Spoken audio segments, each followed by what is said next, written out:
Hey everyone, today we're going somewhere we've all been 1,000 times, the supermarket. But you know that last little part, the checkout?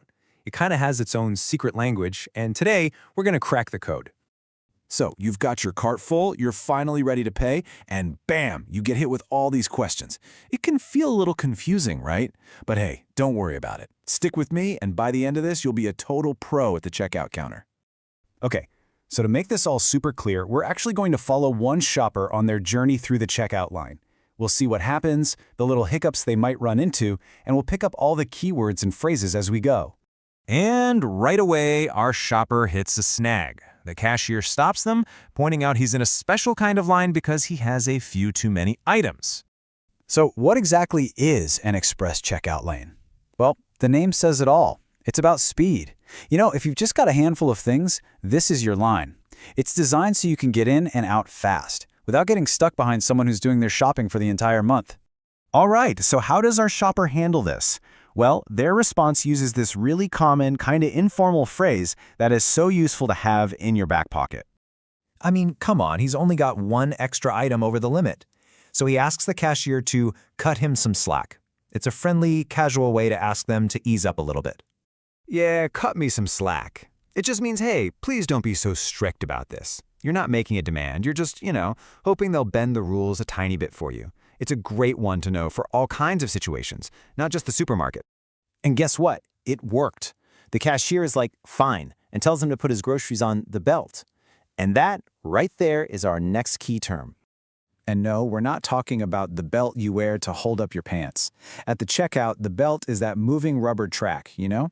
The one that carries all your groceries right up to the cashier so they can scan everything. Okay, so the groceries are on the belt. Our shopper's feeling pretty good about getting to stay in the line. Now it's time to see if he can save a little money. He pulls them out and proudly says he's got some coupons.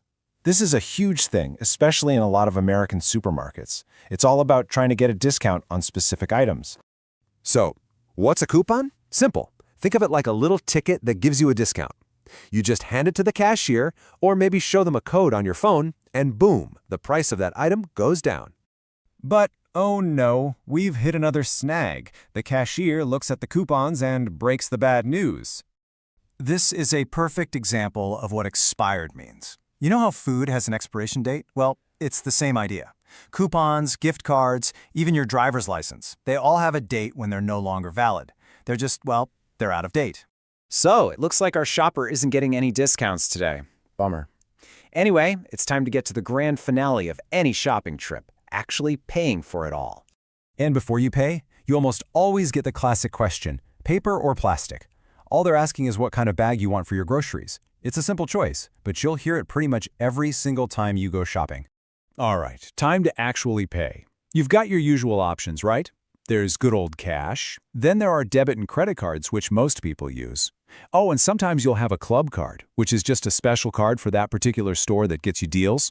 So our guy's using his debit card, and he makes one last request, cash back.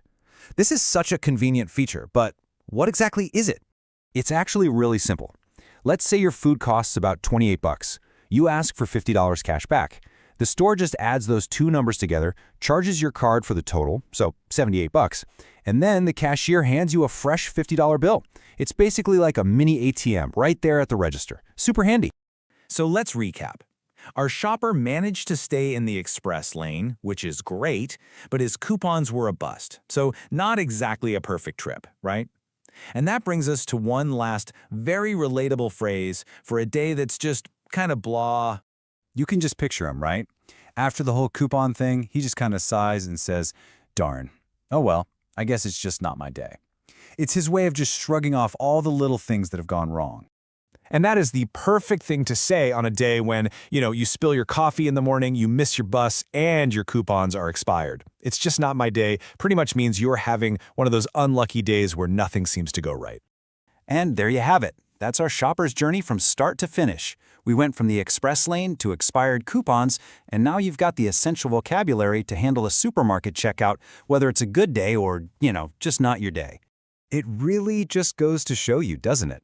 Even something as simple as going to the grocery store has its own unique language. And that kind of makes you wonder, what other places have their own secret code? Think about it. An airport, a doctor's office, even your local coffee shop. They all have their own special lingo. Pretty cool, right? Thanks for tuning in.